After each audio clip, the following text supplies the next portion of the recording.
pessoal, professor Arildo, estamos começando mais uma aula de filosofia, dando continuidade ao nosso último conteúdo, né? Estamos começando hoje filosofia política, a origem do Estado.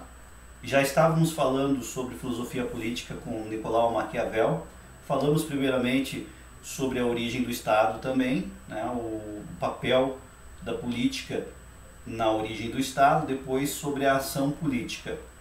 Eu montei uma sequência de slides para vocês e gostaria que vocês me acompanhassem aqui. É importante que todos tenham lido o texto e que tenham assistido já aos vídeos que eu postei anteriormente. É fundamental compreender os assuntos que antecederam esse assunto atual para que a gente consiga compreender o desenrolar de todo o conteúdo. Então vamos lá. Está aqui a origem do Estado nos filósofos contratualistas. O primeiro filósofo contratualista que nós vamos abordar ali é o Thomas Hobbes. Deixa eu tirar aqui. Vamos lá. O primeiro item ali é: assim como Maquiavel acredita que o homem é naturalmente mau.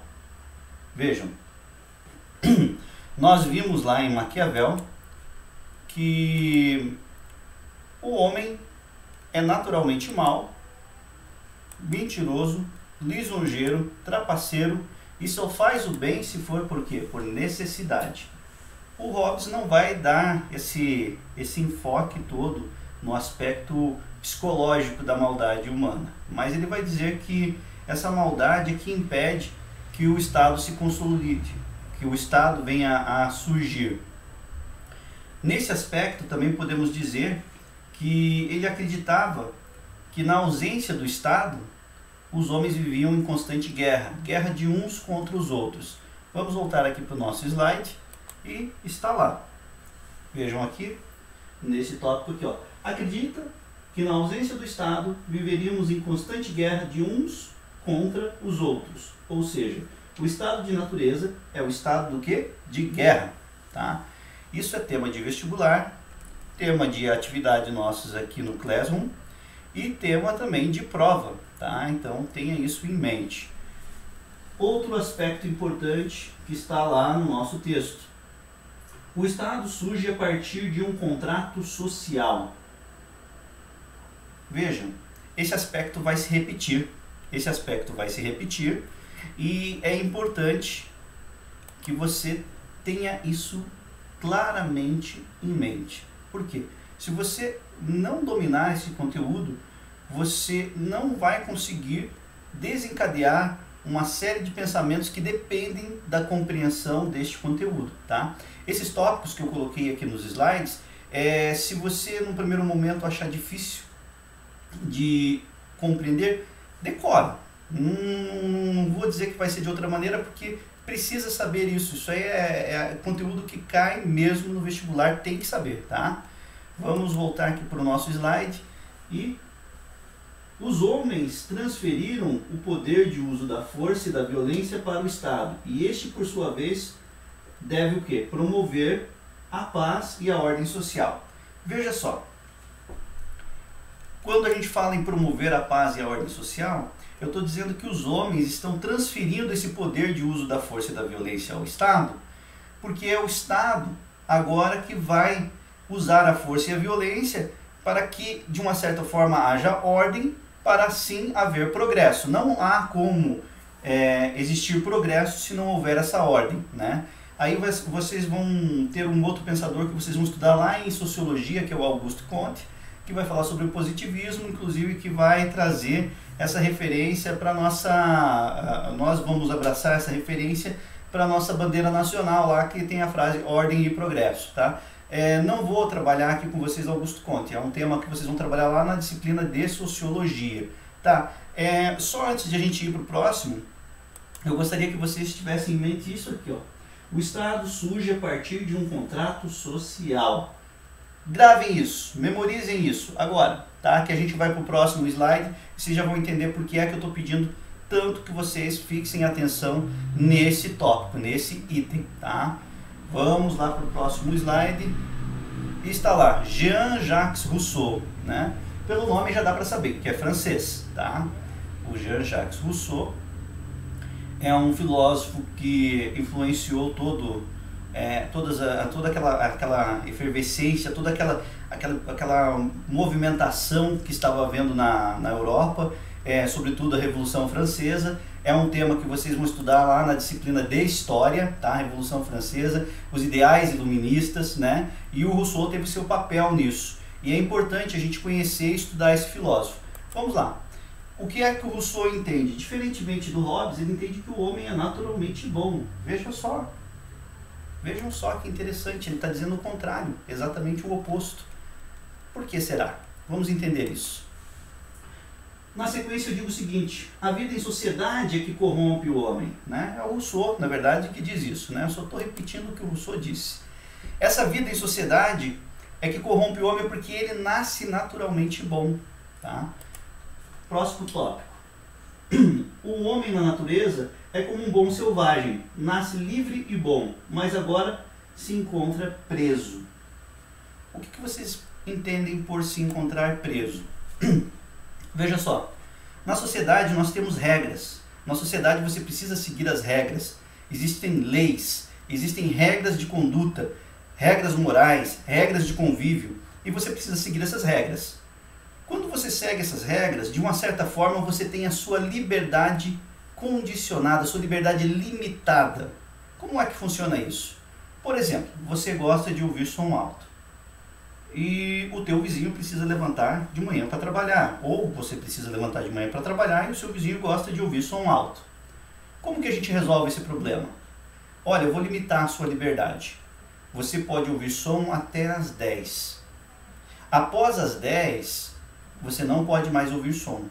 Você tem que levantar cedo, você pode dormir depois das 10. Antes das 10, se você quiser dormir, você vai ter que suportar o meu som.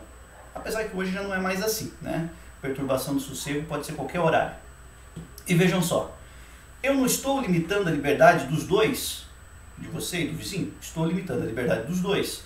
E vejam, ao limitar a liberdade de um, eu permito que o outro exerça a sua liberdade e vice-versa. Ou seja, a tua liberdade começa onde termina do outro. Olha que interessante a ideia do Rousseau. E por que a gente precisa disso? Porque nesse sistema que nós escolhemos para viver em sociedade, é a única maneira de a gente permitir que todos tenham liberdade. Ou seja, eu limito as liberdades individuais para garantir a liberdade de todos. Vamos lá para o próximo tópico. Aqui,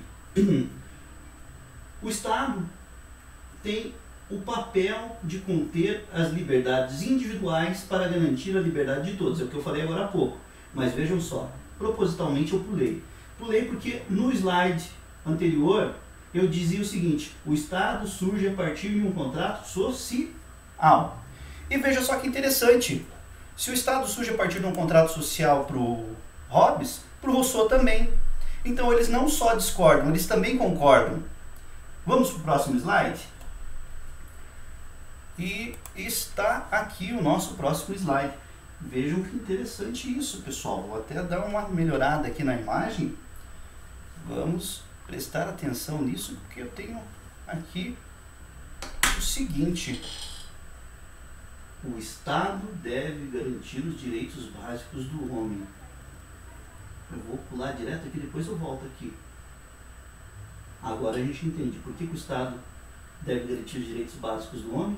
A propriedade privada é o resultado do trabalho humano sobre a natureza, agregando-lhe maior valor. Veja só, quando a gente fala de John Locke, é mais extenso, né? A gente precisa ter mais atenção, porque o conteúdo que eu quero pensar aqui é específico, tá? Quando a gente fala de John Locke, a gente está falando sobretudo sobre propriedade privada. O que é a propriedade privada? Lá na disciplina de Sociologia, você estudou que propriedade privada é o resultado dos meios de produção, o resultado da produção do sistema capitalista, né? E vocês estudaram lá Karl Marx. Em filosofia a gente também estuda Karl Marx, mas o enfoque é outro, tá? E propriedade privada, aqui em John Locke, não tem nada, absolutamente nada, a ver com aquela propriedade privada lá que vocês vão estudar em Sociologia com o Karl Marx. Vejam só, propriedade privada aqui é o resultado de todo e qualquer esforço humano que transforma a natureza, agregando-lhe o quê? Maior valor. Quer dizer o quê? Propriedade privada é fruto do seu trabalho. O John Locke ele dá inclusive uma explicação teológica, religiosa para isso. Ele diz assim, ora, Deus é o Criador do universo e ele trabalhou para construí-lo, logo tudo lhe pertence. O homem é feito imagem e semelhança de Deus, logo tudo aquilo que é fruto do seu trabalho também lhe pertence. Vejam só, para ele o significado de propriedade privada é uma coisa muito mais profunda. Né? Está intrínseco à natureza humana, não tem nada a ver com o sistema de produção, tem a ver com a natureza humana. Antes de existirem os sistemas de produção, existem o quê? Os homens, os seres humanos. Vamos voltar agora sim a gente pode começar, vamos lá.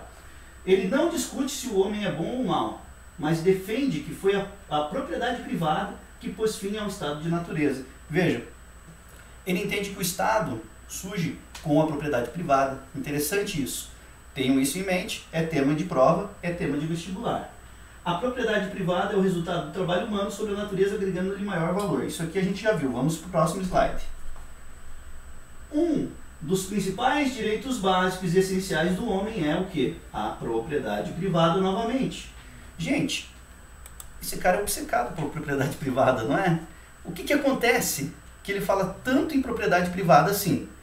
Ele fala em propriedade privada porque ele entende que isso tem a ver com a natureza humana. E veja só, quando a gente fala de propriedade privada, o teu corpo é propriedade privada, a tua integridade física é propriedade privada. E é importante que você tenha isso em mente. Vamos lá para o próximo slide. O Estado surge a partir de um contrato social. Pessoal, parou tudo. Olha só. Vou voltar aqui, qual que é a frase que eu falei para vocês prestarem atenção nos outros dois? O Estado surge a partir de um contrato social. Se o Estado surge a partir de um contrato social para o Thomas Hobbes, para o Rousseau e agora para o John Locke, o que é que tem em comum nos três? O que é que tem em comum nos três, pessoal? O Estado surge a partir de um contrato social. É por isso, olha só, prestem muita atenção. Olha aqui, presta atenção. É por isso que eles são chamados de filósofos contratualistas. Não esqueça isso. Isso é tema de prova, de vestibular, é tema de atividade. Se você vê que vai esquecer isso, escreva num papel, cola no box do banheiro, mas não esqueça isso, por favor. Isso aqui vai cair, inclusive, nos nossos questionários aqui, nas nossas aulas, tá? Para a gente finalizar aqui o John Locke, o Estado é quem julga de maneira imparcial as demandas da sociedade. Vejam que interessante isso. O Estado é quem julga de maneira imparcial as demandas da sociedade. O que eu estou querendo dizer com isso? O que isso quer dizer, professor? Pensem na seguinte situação. Você está com o seu carro, trafegando numa rua, e de repente você vê que o semáforo vai fechar e você acelera. E quando você passa o sinal, ele está amarelo. No entanto, outro motorista que aguardava o sinal abrir, ele não espera que o sinal esteja totalmente aberto porque ele está com muita pressa. E vocês dois saem praticamente juntos e batem. Veja só. Aí a gente vai criar toda uma teoria. Quem está errado? Ele está errado. Não, ele está mais errado porque ele furou o sinal. Mas veja só. Há a possibilidade aí de contestar isso também. Ou você estava em altíssima velocidade e não conseguiu reduzir e avançou mesmo com o sinal amarelo. O sinal de amarelo não significa acelere, significa pare. Ou ele também se precipitou, ou ele estava em altíssima velocidade e mal esperou o sinal abrir. O sinal não tinha nem aberto ainda, ele confiante foi e bateu no seu carro. E veja só, como que a gente vai fazer para resolver isso? Quem é que está com a razão? O Estado é quem deve julgar esse tipo de demanda. Por mais que nós saibamos da nossa culpa, se houver um mínimo de possibilidade de transferir essa culpa para alguém, o que a gente vai fazer? Ah não, professor, mas eu sou honesto, eu vou dizer se eu estou errado, eu digo. Não, mas veja só, a única maneira de ter ausência, né, total de imparcialidade, de parcialidade, desculpe, de haver essa ausência total de parcialidade, é havendo um juiz externo, né? Alguém que julgue essa demanda de maneira externa. E quem é que faz isso? O Estado. Isso é muito importante, tá? Não é comum cair esse tema em prova de vestibular, talvez para quem vai fazer algum tipo de concurso público que envolva a área jurídica, é onde eu vi que costuma cair esse tipo de questão. E o que eu queria dizer para vocês é o seguinte: nós temos alguns tópicos aqui que eu transformei em forma de perguntas, né? E gostaria que, para fins de memorização, você não precisa pegar caderno, não precisa copiar, não. Preciso que você preste atenção, né? E vamos observar isso aqui lá nos nossos slides. Vamos lá. Qual é a primeira pergunta? Qual o ponto em comum entre os três filósofos? Pessoal, uma boa. Qual que é o ponto em comum entre os três filósofos, pessoal? Hein? Qual é o ponto em comum? O Estado surge a partir do que, pessoal? O Estado surge a partir de um contrato social, beleza?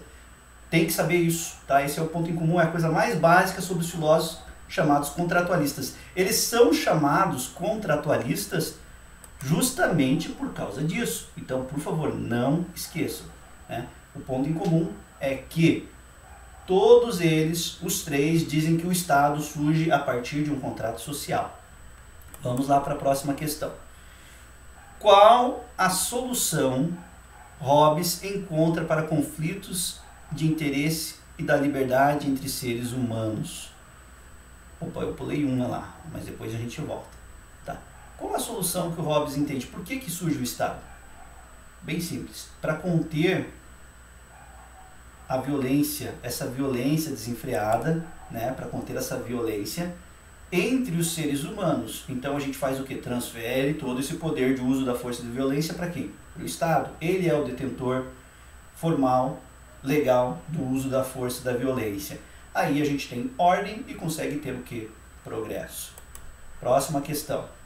Já vão entender por que eu pulei, tá? Qual a solução Rousseau encontra para os conflitos de interesse e da liberdade entre os seres humanos?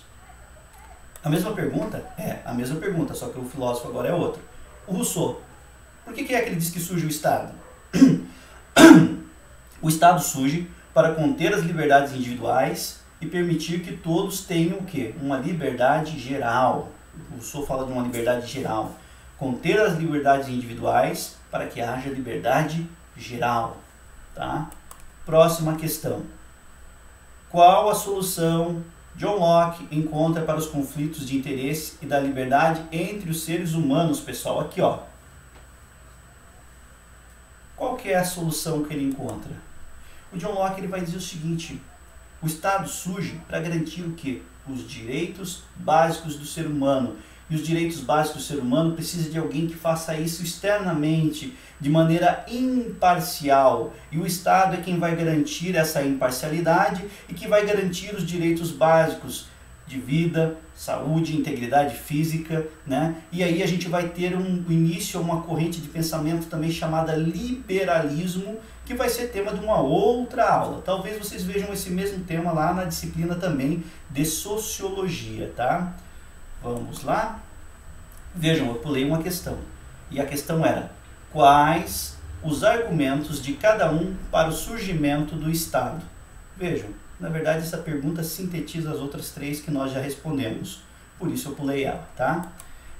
Pessoal, o que eu tenho para dizer para vocês é o seguinte: obrigado pela atenção de vocês.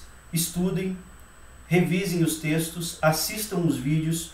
Esse conteúdo é um conteúdo que precisa ser estudado mesmo, de maneira séria, com dedicação, né?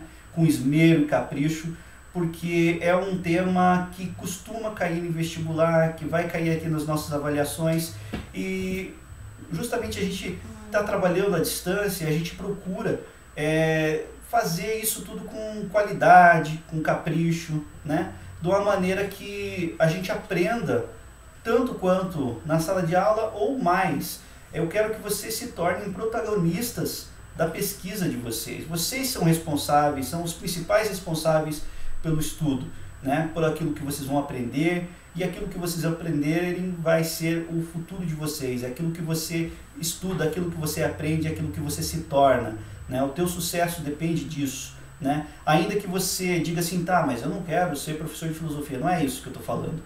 Qualquer outra coisa que você for fazer, você vai precisar terminar o ensino médio, e essa é uma das disciplinas, mas não encare ela dessa forma. Encare como algo que vai trazer coisas boas para você, e que dessa maneira você vai aprender muito mais. Eu gostaria de dizer para vocês bons estudos e até a próxima. Obrigado, fiquem com Deus.